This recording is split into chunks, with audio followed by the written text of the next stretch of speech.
Então, vamos lá, documentos necessários para a admissão do funcionário.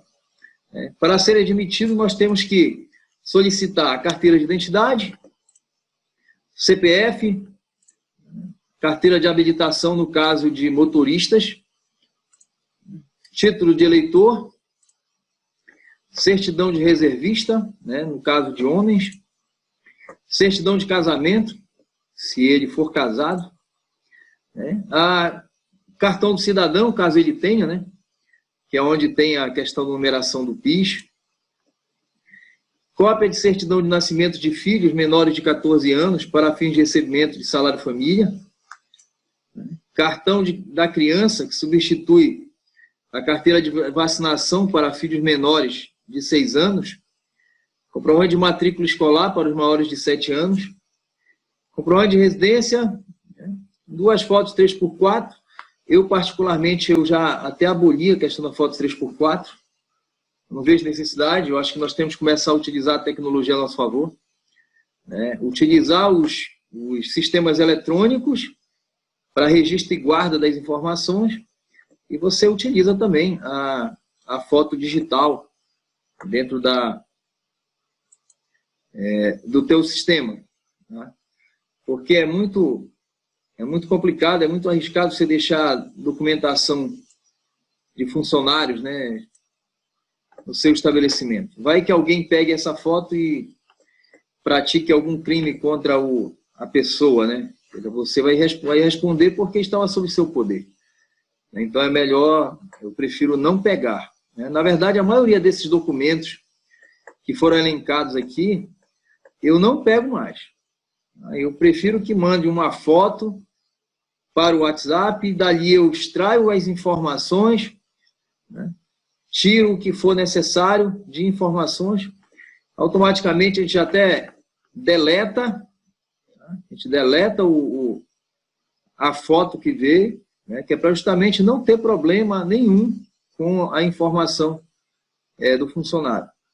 Então é importante que nós, enquanto contadores, nós tenhamos o conhecimento pleno da LGPD, Lei Geral de Proteção de Dados, e tenhamos uma equipe também capacitada por isso. Nós temos que treinar nossos funcionários, nós temos que falar para eles dos riscos que eles correm ao manipular informações de terceiros. E nós trabalhamos eminentemente com informações de terceiros. Nós trabalhamos também com o sistema de emissor de nota fiscal, que está uma polêmica dentro dos desenvolvedores, porque em alguns momentos você lê a lei e você interpreta que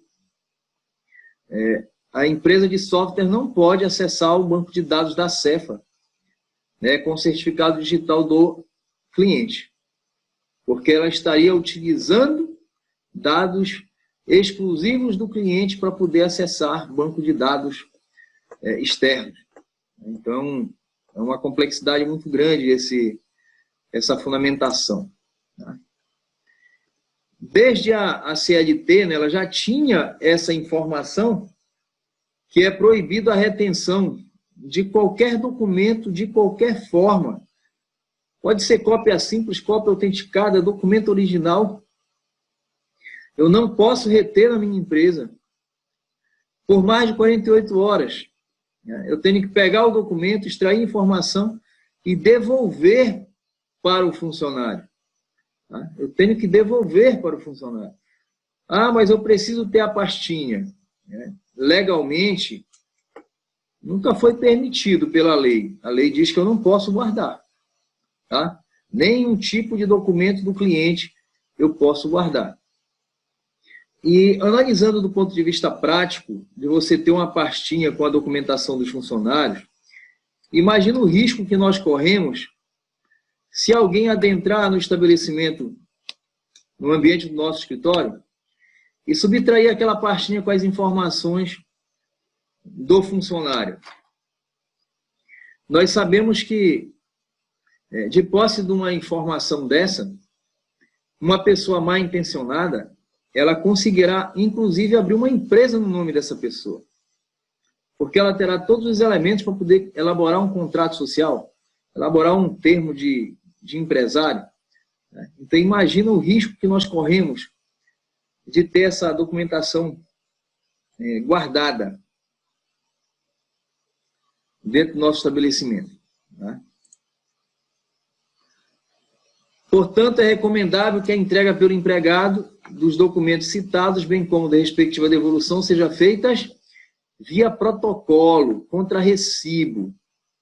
Você entregou aqui no dia 13 de outubro, às 14 horas. Eu tenho 48 horas para extrair as documentações desse funcionário, alimentar o meu sistema e devolver a documentação para o funcionário.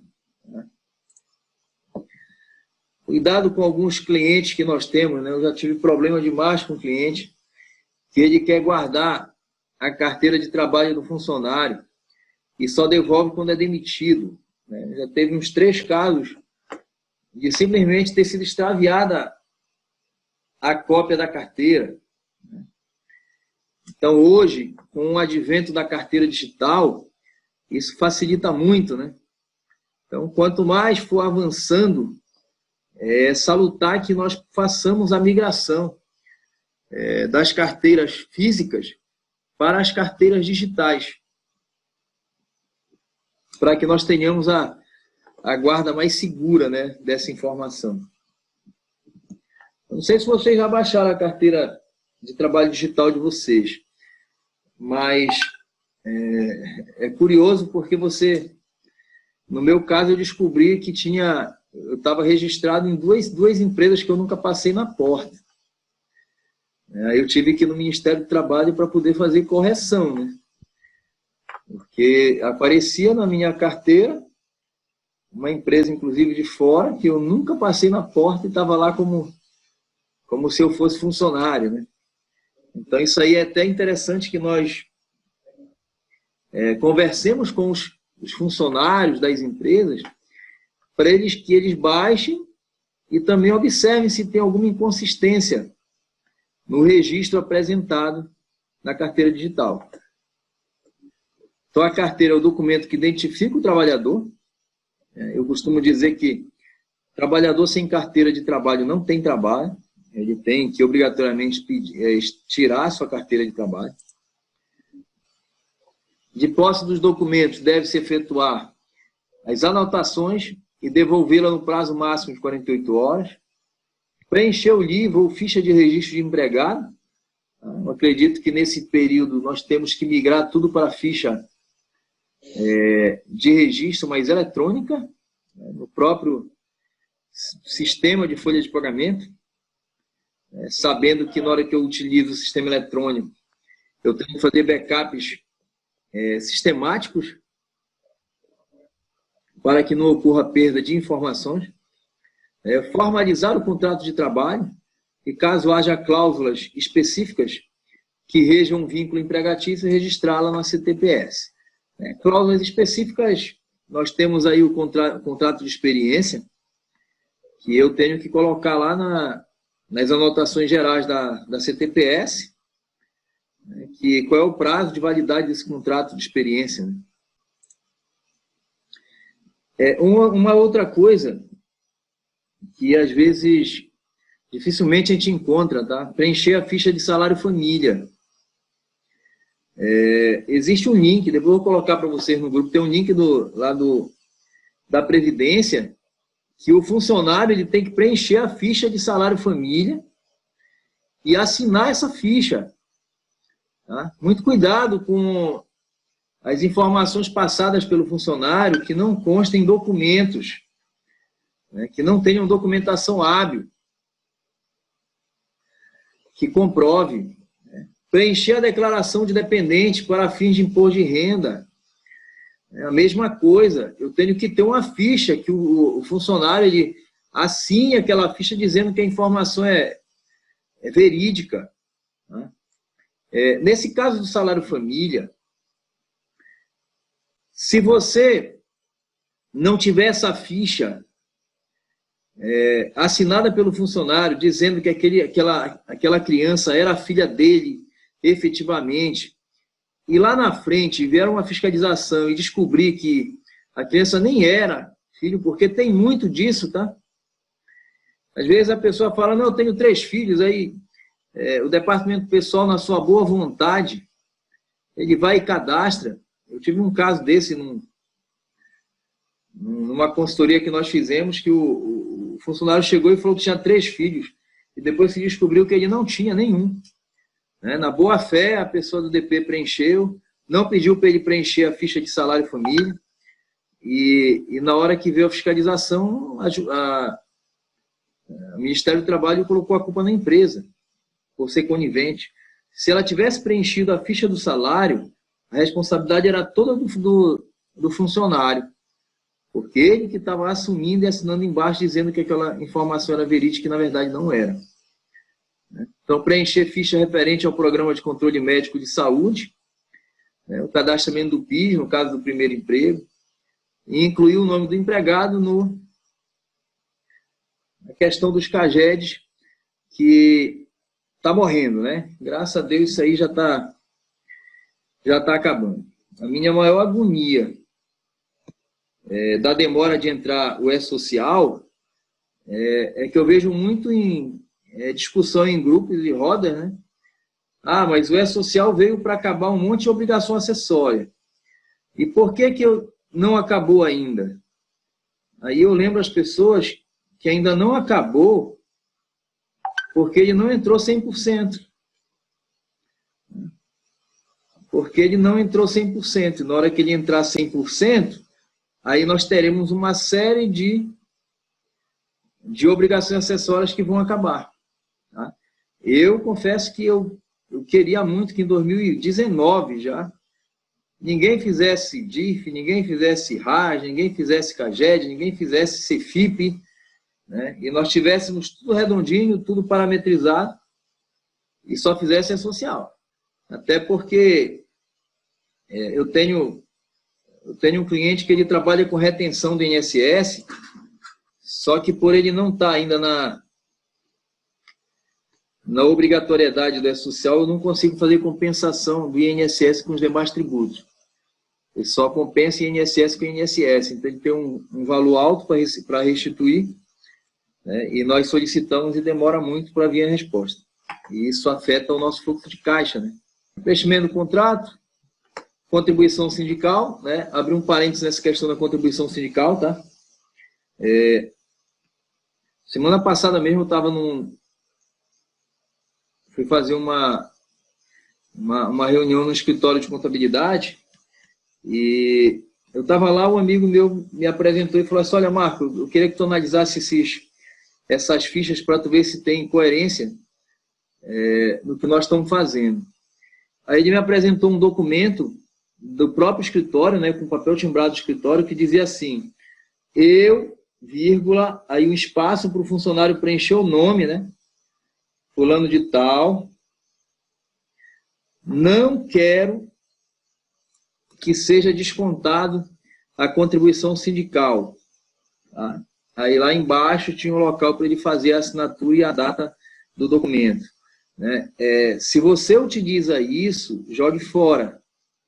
Tá? Porque o que diz a lei é que eu só vou descontar a contribuição sindical caso o funcionário, de forma expressa, por extenso, a lei reforma trabalhista, só será descontado contribuição sindical caso o funcionário, de forma expressa, preencha um documento dizendo que deseja ser descontado contribuição sindical para o sindicato da categoria, certo?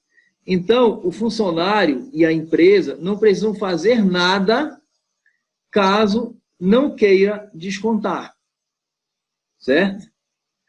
Então, na hora que você chega lá no teu sistema de folha, você desmarca tudo que é questão de contribuição sindical. Né? Nós já temos 2 anos disso e ainda é uma confusão tremenda. Tá? Nós ainda temos muita desinformação nessa questão da contribuição sindical. Um dia desse eu estava vendo que tinha contador que dizia que ainda estava obrigatório. Né? porque o Bolsonaro tinha emitido uma medida provisória obrigando de novo. Na verdade, ele emitiu uma medida provisória que obrigava o sindicato a cobrar via boleto a contribuição sindical dos seus associados. Tá? Que isso foi derrubado. Então, continua na folha.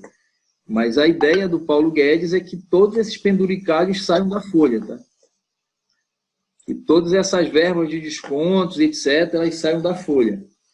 Que é justamente a moeda de troca que ele dá para que o Congresso aprove vamos chamar assim de a nova CPMF, tá? Que é aquela taxa lá de movimentação financeira.